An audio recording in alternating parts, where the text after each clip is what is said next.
over in ORA office. Kenny Brown. Now I'm known to tell some tales. Which is damn All right, good. some whoppers at times. But if I do it, I always tell you later on. Look, you know, we was only making one up. Kenny come out, and we were sitting there talking. He said, guys, he says, I've caught a snook one time that was 6 foot long and 9 foot long, and he ate a goddamn 6 foot shark. Now that one there, we just took the hat off and just laid it on the table and said, you got it. You outdone me. Yeah. What about big bull sharks here, though? Oh, yeah. I want to know about it. I'm very into. Yeah. Make sure. Listen, if you want your sharks and stuff, go out there and catch some ladyfish. Yeah. Or either live bait, and this is why I don't like live bait. You cut them up. Slice them up. If you get a catfish is one of the best baits for anything. If you get the right one. If you take him and cut him off behind that fin and use the tail, and just hook the hook through him and throw him out and let him float, tarpon, snook, everything eats catfish. On the tail. Yeah. Goliath grouper, all groupers eat them. Ladyfish is dang good. Yeah. If you want your sharks, do that. What's some of the biggest sharks y'all come across? Here, bulls. Now you got to stop and think. Right there in the mouth of Turner, I saw an 8-foot tiger. Yeah, but see, you got to stop and think. I was a commercial fisherman for Yeah. years. Yeah. So I've come across some big ones. I mean, you talk about sharks, Had a great white. 15 foot, stuff like this here. Now, We caught a hammerhead one night that my God, The biggest I I've would seen say is 30 he was miles every out, bit fishing of the 12 to 15 or The better. outside. Great white. But this is back. Some of them were almost as big as Well, my they boat. quit. They took the nets out of here in '95, and we would pompano fish at night, the banks and stuff. We caught some big ones, but we also Well, the had winds the are starting to come in now, sawfish. Tim. Okay. Yeah. Yes, the sawfish shark. And it's a shark, but I'll tell you this much: we have seen some mighty big ones. The dang saw one of them. Lawrence Brown and my dad, and the saw, they tried to get the net off the saw, and they pulled the saw over the boat. Yeah. And it went almost all the way across that boat. The boat would probably be 8 foot wide. And there's one thing about them: you don't stand anywhere by that saw at all, because they splash back and forth. So the only thing you can do on that is take a rope, tie it to a cleat or something, wrap it, and then tie it forward, stop it from moving. So sawfish is just like on an old style. What it is just teeth sticking out, and he just sort of back and forth. Okay, gotcha. And if you stand there, he's gonna get you. He's gonna hit you, and it ain't no fun when he does. It hurts you. What about these? You're talking about great whites. Tiger. Yeah. Tiger, hammerheads. Hammerheads, great tigers. whites you don't hardly see. No, because they're way black out. Tips you do. And Black tip. The biggest I've seen, offshore. Yeah. When you find them rocks, sometimes you see sharks swimming that tells you right away this ain't a place to swim. Yeah, man. I wouldn't even at this place. Hey, that's what I seen yesterday, just on the time that I was out. Nurse shark, lemon shark. I might see They the can get nurse. big too now. Yeah. Black tip, your bana, Yeah. your thrasher. Yeah, thrash. Yeah. Those you got to be really careful.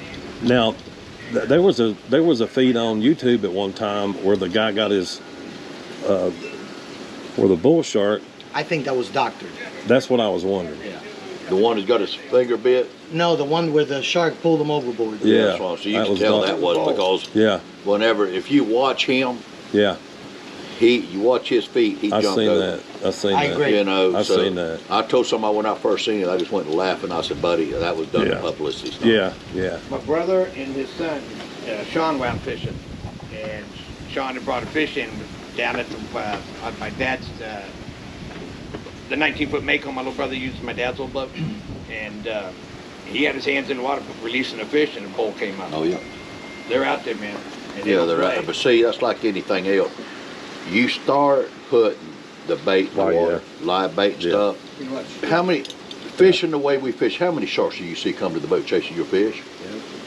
Hardly any. Hardly any. Yeah, Okay. Flamingo, But you go down there with these guys using live bait, because they'll take the live bait and they get netfuls of it and they take it, crush it, and they throw it overboard. Throw it out. What are you doing? You're chumming. Yeah, you're chumming. yeah. I mean, if you want to catch a shark, I'll catch you a shark in a heartbeat. That just ain't no damn problem. They're everywhere. Right. But I'm going to use a hook with a piece of bait on it. And I'm going to with a mullet head or something. So y'all hadn't run into the problem where they're a nuisance like some other places? No. That, you know we got them here. But I know, but you know what? We don't use that type of bait. Gotcha. Artificial, you ain't gonna, if you do see them, you ain't gonna catch them that much with it. Right. Every now and then, if you got a piece of shrimp, yeah. Yeah. But very seldom do I see a shark chasing my bait. Yeah. When we were at Flamingo, Flamingo is a problem. We came across Legum, Lake Ingram, and came out through a little channel that came out to the left side of it, and everything we were hooking, sharks were ripping apart. Yeah. And at that point there, it doesn't make any sense to fish, because even if you get a snook or redfish, something like that, you ain't getting into the boat. Yeah, and really at that point you move. You move. Yeah. Because you catch a snook, that snook's gonna be eaten. Yeah. See, that's Ward Michaels, who does wade fishing in the fall, so he'll put 2 fishermen out there. Okay. And he'll fish with them sometimes, and then he'll man the boat, kind of keep an eye on things. And he had a picture of a snook that was that big, but from the dorsal fin back, the back of the whole fish was gone. It was probably a 40 pound snook that only weighed 20 when he got left of the boat. In terms of numbers, I had one place here that I fish. I got there one time and there must have been 30 bonnetheads. Little. Yeah. That's the biggest school of shark I've seen. They say they're pretty good eating sometimes. Yes, sir. I've heard they're That's a white fillet. That's what I've heard. That and your black tip, in my opinion, are the best. Yeah. Well, guys, man, y'all need to come down here and stay at the Parkway Motel in Marina. Absolutely. I'm telling you, I've been a lot of places, and the hospitality here, guys, it's just bar none. It's amazing. Yeah, if you come down and just ask for Tim Kelly or Cammie Williamson, and we'll take good care of you. And I want to commend Tim and Cammie for their leadership and really making this place an even more enjoyable place to be. In terms of the amenities, the motel is one of the cleanest places you'll ever see here. These folks, Tim and Cammie, they take pride in making sure that this is a top destination. And I will attest to that. I'm actually staying at the motel up here, and it's as clean as any place I've ever been. And guys, come down here and check them out. It's just it's an experience that you need to check it out. And if you have a boat, one question: you be careful down here, especially a newcomer or somebody coming through here and coming out. It's no problem. They'll give you pointers. They'll help you out. Everything's good. Yeah, you can get out of our basin even at low tide. Yeah, low tide's easy. So don't, just be careful.